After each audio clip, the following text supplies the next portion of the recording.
दोस्तों, स्वागत है आपका आज के हमारे नए क्लास में। और आज क्लास 12 के स्टूडेंट्स के लिए हम केमिस्ट्री में लेकर आए हैं एमसीक्यूज। काफ़ी ज़्यादा ये इंपॉर्टेंट है क्योंकि ये कई बार एग्जाम में आए हुए हैं, इसलिए इन एमसीक्यूज को आप बिल्कुल भी ना छोड़ें। अगर आप हमारी वीडियो को पहली बार देख रहे हैं तो चैनल को सब्सक्राइब ज़रूर कर लीजिए, क्योंकि क्लास 12 से रिलेटेड जितने भी इंपॉर्टेंट टॉपिक हैं वो हमारे चैनल पर हम लाते रहते हैं। अब देखिए, चलिए समय ना बर्बाद करते हुए आज क्लास को स्टार्ट करते हैं।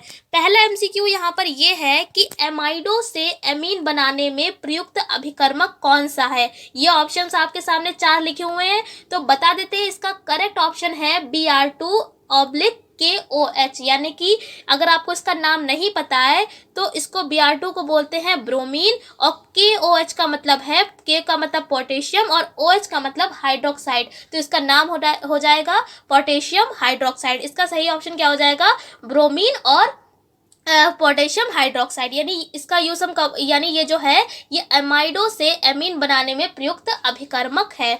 उसके बाद देखिए अगला है जल गैस से, यानी जल गैस का मतलब वाटर गैस यहाँ पर बताई जा रही है, से मेथिल अल्कोहल के निर्माण में प्रयोग में लाया जाने वाला उत्प्रेरक बताइए। तो पता होना चाहिए, ये भी आपने लकड़ी के भंजक जो आपने मेथिल अल्कोहल पढ़ा होगा कंपाउंड, उसी में आपने ये पढ़ा होगा कि इसमें प्रयुक्त में लाने वाला उत्प्रेरक कौन सा होता है।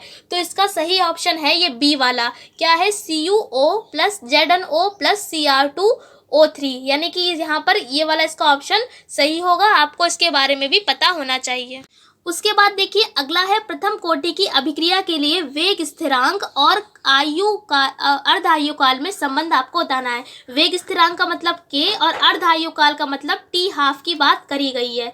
तो इसमें संबंध क्या होता है? आपने प्रथम कोटि का व्यंजक पढ़ा होगा, तो इसका आंसर, पहले बात यहाँ पर कुछ मिस्टेक हो गई है, ये R नहीं है k है, आप इसको k बना ले, मिस्टेक है यहाँ पर।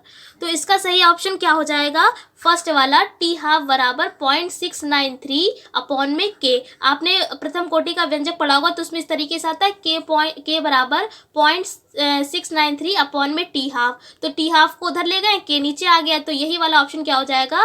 करेक्ट हो जाएगा। यहाँ पर देखिए चारों ऑप्शन इसलिए नहीं पढ़ना है क्योंकि अगर चारों ऑप्शंस को हम पढ़ेंगे तो काफ़ी ज़्यादा टाइम यहाँ पर निकल जाएगा, इसलिए जो ऑप्शन करेक्ट है केवल आपको उसी के बारे में हम बता रहे हैं। उसके बाद देखिए सोडियम क्लोराइड, यानी कि सोडियम क्लोराइड को हम नॉर्मल लैंग्वेज में नमक भी बोलते हैं। फॉर्मूला होता है इसका NaCl में क्रिस्टल में Na+ आयन की समन्वय संख्या कहें या उपसह संयोजन संख्या कहें, दोनों ही बात सेम है, दोनों एक ही नाम है। तो इसकी समन्वय संख्या कितनी हो जाएगी? 6। इसका करेक्ट ऑप्शन क्या है? 6, पहला वाला। उसके बाद देखिए वाष्प दाब में अवनमन सबसे अधिक किसमें होगा? इसकी आपको एक ट्रिक बताएंगे। अगर कहा जाए वाष्प दाब में अवनमन कहा जाए या क्वथनांक में उन्नयन कहा जाए, हिमांक में अवनमन कहा जाए, किसमें ज़्यादा होगा? तो इसकी बहुत ही अच्छी ट्रिक है कि आप इसको जोड़ ले। जैसे कि अगर Ba की बात करें तो ये कितना है? 1, Cl2 कितने हैं? 2, आप जोड़ देंगे तो कितना हो जाएगा? 3। ऐसे ग्लूकोज का फॉर्मूला होता है C6H12O6, यानी ग्लूकोज तो टूटता ही नहीं है, तो इसकी तो बात ही छोड़ दीजिए। उसके बाद यूरिया, ये भी नहीं टूटती है। और NaCl में अगर देखें तो Na के ऊपर एक पॉजिटिव होता है, Cl के ऊपर एक नेगेटिव होता है, तो ये कितना हो जाएगा? 2, यानी कि कुल मिलाकर इसका जो आंसर है वो क्या हो जाएगा? पहला वाला सही हो जाएगा, क्योंकि इसमें सबसे ज़्यादा क्या है? वाष्प दाब में अवनमन किसमें सबसे ज़्यादा अधिक होगा? ज़्यादा की बात करी गई है, तो यही वाला ऑप्शन क्या हो जाएगा? करेक्ट हो जाएगा। इस तरीके से आप अंदाज़ा लगा सकते हैं। फिलहाल अगर हम अपने अकॉर्डिंग बताएं तो इसमें जो है वो Na के ऊपर कितना होता है? चार्ज, तो पॉजिटिव होता है, 1+ होता है। Cl के ऊपर कितना चार्ज होता है? -1 होता है। ये इस तरीके से ट्रिक ये चलाई जाती है, लेकिन अगर आपको नहीं पता है कि इस पर कितना चार्ज होता है तो आप इस तरीके से भी सोच सकते हैं। फिलहाल आपको ये बात पता होनी चाहिए कि NaCl तो बेसिक ही है कि Na के ऊपर एक पॉजिटिव होता है, Cl के ऊपर एक नेगेटिव होता है। उसके बाद देखिए यहाँ पर अगला दे रखा है तनुता बढ़ने पर विशिष्ट चालकता क्या होगी? भाई बताइए आप कि बढ़ेगी, घटेगी, स्थिर रहेगी या निम्न में से कोई? तो इसका करेक्ट ऑप्शन क्या होगा? घटेगी, क्योंकि जिस तरीके से अगर तनुता बढ़ती जाएगी तो विशिष्ट चालकता को लिखते हैं इस तरीके से सिग्मा से, तो ये क्या हो जाएगी? घटेगी। फिर उसके बाद देखिए कोलाइड को शुद्ध करने की विधि, ये आपने पढ़ा होगा प्रश्न रसायन चैप्टर में। क्या होती है कोलाइड को शुद्ध करने की, कौन सी विधि होती है? अपोहन होती है। तो इसका करेक्ट ऑप्शन क्या हो जाएगा? अपोहन। उसके बाद देखिए फॉर्मेलिन जलीय विलेन है, ये भी हम आपको बता चुके हैं और ये वेरी मोस्ट इंपॉर्टेंट क्वेश्चन है कि फॉर्मेलिन जो होता है वो किसका जलीय विलेन है। तो आपको पता होना चाहिए HCHO, इसका नाम है फॉर्मेल्डिहाइड। क्या नाम है इसका? नहीं पता है तो लिख लीजिए फॉर्मेल्डिहाइड। अगर एग्जाम में अगर इस तरीके से भी लिख के आए तो आपको फॉर्मेल्डिहाइड पर टिक करना है, वरना HCHO इसका सूत्र होता है, ठीक है। और ये फॉर्मेल्डिहाइड का 40% जली, कितने परसेंट होता है? 40%। जो फॉर्मेल्डिहाइड है इसके 40% विलेन को हम क्या कहते हैं? फॉर्मेलिन कहते हैं। उसके बाद देखिए अगला है स्यूक्रोज के पूर्ण जल अपघटन से प्राप्त होता है। क्या प्राप्त होता है? तो बता देते हैं। स्यूक्रोज का पहले आपको फॉर्मूला बता देते हैं, होता है C12H22O11, ये होता है स्यूक्रोज का फॉर्मूला। तो जब इसका जल अपघटन होगा तो क्या प्राप्त होगा? D glucose. क्या प्राप्त होगा? डी ग्लूकोज इसका करेक्ट आंसर है। उसके बाद देखिए ये लिखा हुआ है यदि 1000 ग्राम विलायक में 18 ग्राम ग्लूकोज विलय है तो विलयन कहा जाता है। यानी अगर 1000 ग्राम क्या है? विलायक है और 18 ग्राम ग्लूकोज जो है वो क्या है? विलय। तो विलय विलायक में अगर आप कंफ्यूज होते हैं तो बता देते हैं बहुत ज़्यादा आसान तरीके से।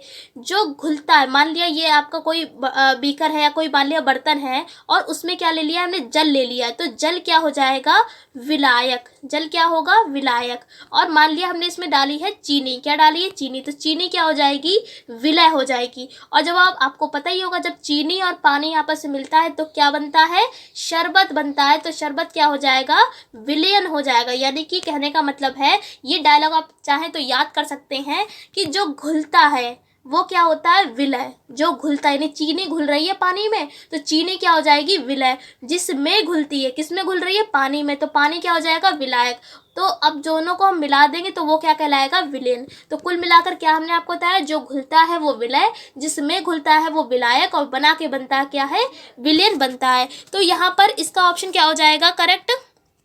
यहाँ पर क्या पूछा जा रहा है कि 1000 ग्राम विलायक में 18 ग्राम ग्लूकोज विलय है तो विलेन क्या कहलाएगा? इसका करेक्ट ऑप्शन है 0.1 मोलल। ये फिलहाल जो विलेन चैप्टर है उसका न्यूमेरिकल है, तो आप अगर इस न्यूमेरिकल को लगाएंगे तो इसका ऑप्शन क्या आएगा? आंसर इसका आएगा 0.1 मोलल। फिर उसके बाद देखिए अगला है कि किसी भी इलेक्ट्रोड का इलेक्ट्रोड विभव किस पर निर्भर करता है? धातु की प्रकृति, विलयन के ताप पर, विलयन की मोललता पर, या इन सभी पर। तो इसका ऑप्शन सही होगा इन सभी पर। यानी जितने भी तीनों पॉइंट लिखे हुए हैं इन सभी पर इलेक्ट्रोड विभव निर्भर करता है। फिर उसके बाद देखिए अगला क्वेश्चन है कि संपर्क विधि द्वारा H2SO4 का उत्पादन। H2SO4 का नाम है सल्फ्यूरिक अम्ल, इसको नॉर्मल लैंग्वेज हम तेजाब बोलते हैं, ठीक है।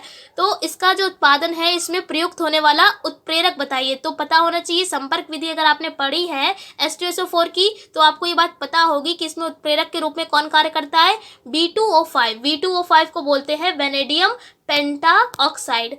उम्मीद करते हैं कि इतने ऑब्जेक्टिव आपको याद हो गए होंगे, अच्छे से समझ में आ गए होंगे। फिलहाल आज की क्लास में इतना ही रखते हैं। फिलहाल इसके आगे भी कई सारे ऑब्जेक्टिव हमने लिख रखे हैं। ये सारे ऑब्जेक्टिव आपको अगले क्लास में मिलेंगे क्योंकि अगर इसमें बताएंगे तो और ज़्यादा वीडियो लंबी हो जाएगी। और अगर वीडियो पसंद आई हो तो प्लीज़ लाइक करिएगा और अगर कैसी आपको वीडियो लगी वो कमेंट करके भी आप बता सकते हैं। हम आपसे फिर मिलते हैं कैसी क्लास के साथ। तब तक के लिए जय हिंद, जय भारत।